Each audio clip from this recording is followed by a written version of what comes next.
Watching your local television network, TSPN. And now, authors, writers, books, and beyond. This program also streams live on the web at TSPNTV.com and can be watched on demand at TSPNTV.com or TSPN TV's YouTube channel. And now, authors, writers, books, and beyond. Hi, my name is Kathy Boyd Fellure, and I'd like to welcome you to the December show of Authors, Writers, Books, and Beyond. I have a great show for you to end the year. Just wonderful guests and a lot of sharing in a very interesting two-sided genre, YA fantasy, and also children's and nonfiction, and the decision whether to go fiction with it, which is a major decision. So I am the founder of Amateur Fiction Writers. Also, many of us here wear more than one hat, and I've been wearing that hat for 10 years starting next year. And we meet next door at Hine & Company bookstore, which is more than a bookstore. It is an amazing place where they have just expanded recently and have Baker Street West upstairs. They are building 8 new shows. Actually, I'm going to put my glasses on because I don't want to miss any of this as you watch these wonderfully decorated pictures for the holidays. Beth sent me the little breakdown on it, and this is just phenomenal what they're doing. These are, in addition to that, they have it's a step back in time to Sherlock Holmes in London. It's a museum quality replication of 221B Baker Street, the home of the great detective and his friend Dr. Watson, to shops that line the street, beckoning shoppers upstairs among all the books. And it's a time gone by. It is literally stepping back in time. We did a photo shoot there, and it was wonderful. It's on the 2nd floor of Hine & Company, and it's, I think, already a destination for fans of Sir Arthur Conan Doyle's legendary detective and all things Victorian, which I'm a fan of also. The 8 shops are all links to the era and homes, as well as entertainment is coming from the newly formed Baker Street Players. 2 of the shops are complete and open for this holiday season, and the Players will have a premiere, an original script, Sherlock Holmes and the Case of the American Twins, in 2016. It is currently home to the Amador Sherlockian Society, the Holmes Hounds, and they're a great group. And of the original, Beth Bernard from the Ledger Dispatch is a member, along with Linda Hine with Wolf and Linda. And all of these photos, I believe, were taken by Beth. I can't recommend it highly enough. We're all spoiled because we go there to meet, and it's just writer's heaven, actually.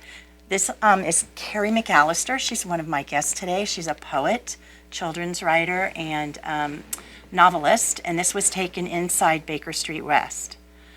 This is another guest of mine, Jessica, and Jessica Moore here is playing a part for the photo shoot too, going behind a hidden bookcase. And this is a photo shoot shot of me with Sarah and Carrie. Same thing, we're reading and plotting as we go along. So go next door. I am telling you, if you have not made a destination, even before what they did upstairs, this bookstore was phenomenal. They offer so much, and at Christmas they have even more.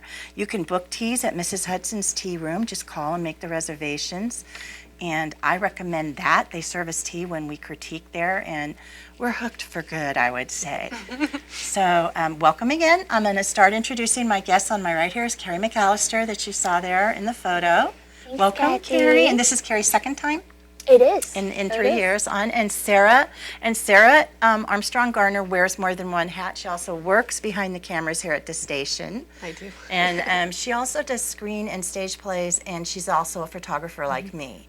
Welcome, Sarah. Thank you for having sitting me. over here. And she has big news to share tonight. And then Jessica over here, Jessica Moore.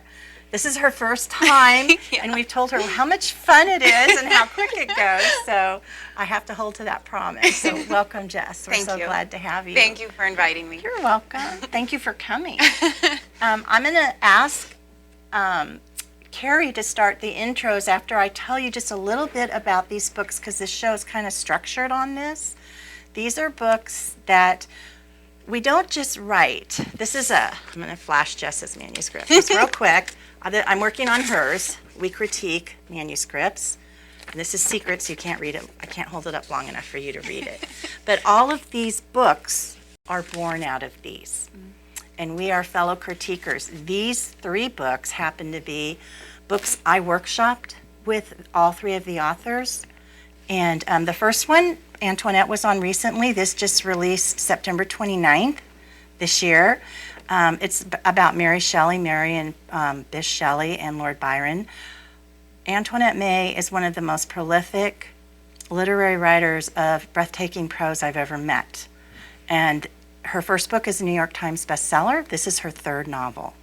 And I workshop with Antoinette monthly. This is John Cluett. His pen name is John Stenhug. He has left us and gone back to Sweden. He's an Amador writer too. And this is a book he had published through, I believe it's Silverwood Press. Yeah. And that's a kind of self-published small press. And this actually happened after he went back to Sweden. And a couple of us are mentioned in the acknowledgments in these. This is amazing international thriller, just absolutely spellbinding, I would say. And he has a second one coming out. And this is traditionally published. This is a book, The Cherry Harvest by Lucy Sana. I met Lucy through Antoinette. Make sure you can see the whole book there. And this is through William Morrow Publishing, New York City. It's a hardcover, very lovely paper. This is the kind of the traditional for a hardcover coming out through traditional presses. And this is a lovely, lovely publisher to have pick your book. And this is a World War II prisoner story. So the reason I'm showing you these are all different forms of publication. Traditional, self-published small press, and her first books through HarperCollins, New York City, traditional.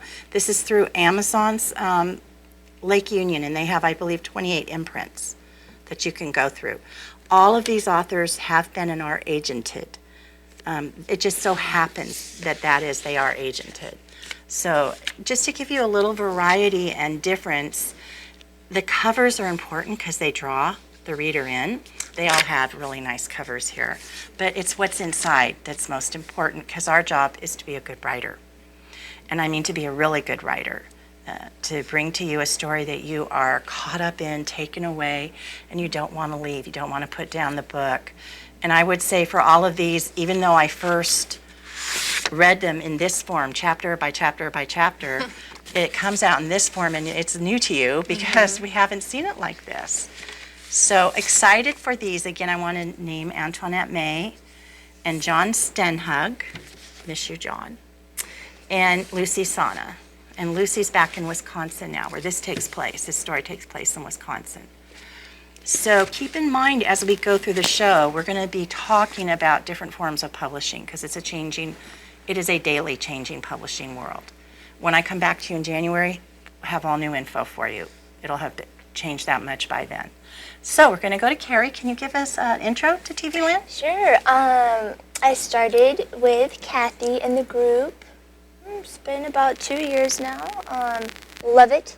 I get so much out of networking and just getting encouragement from the other writers. I know I wouldn't do this on my own. So great thanks to you, Kathy, and everybody. Keeps you accountable. It does. It just gives you that little push you need. I have a children's book that's already been published, Jada's Book of Why. My daughter-in-law did the cover illustration for me. Great working with her, Jess Limley. Currently working with my daughter, Lonnie Limley, on a couple new children's projects. Exciting. It's so cool to work with family. You know, you get that feedback, and sometimes I inspire the drawings, and sometimes the drawings inspire the writing, and it's just really cool. So. And you also work on another piece. I am working on a non-children's piece, possibly creative nonfiction, trying to decide how to title that right now. Okay. More to come. Okay, and Sarah. Yeah, I'm a screenwriter, novelist, and playwright. And so I got my start off in film school and then came back here to Amador County, and from here kind of just grew with the Amador writers. And Actually, her son Elijah is our Amador baby. he is. She has He's a not new a baby one anymore. I guess so Eliana is big. now. I know. It's so scary how quickly they grow, but yeah. Welcome. Thank you. And Jess? My name is Jessica Moore, and I live here in Amador County. I became involved with the Amador Fiction Writers Group a little over a year ago. I met Kathy by happenstance, and it's really worked out for me. I love the group, and I have currently finishing up my young adult book, and I have a children's book that I wrote in the last year too. I don't know what to do with it yet, but I mean, that'll come. And I'm also doing some guest commentator work for the newspaper. So Yay, here and there, congrats. they send me something to follow up on, and so that's nice too. That's wonderful. Yeah. Well, we're going to go take a break in a little bit, but I also want to mention Jess has been a beta reader Oh for yeah. another writer and poet, Kevin Arnold. Yeah. And I met her at story time with her boys. Yeah. So wonderful things happen when you read. They do. I picked up your card off the piano, and Oh, I didn't know that. Yeah. I love that she brought her sons to be read to. And that's what it's all about, folks, reading and being read to. So come back for the second segment, and we're going to get into a little of the art that Carrie has brought by her daughter, Lonnie. See you then. Thanks for joining us.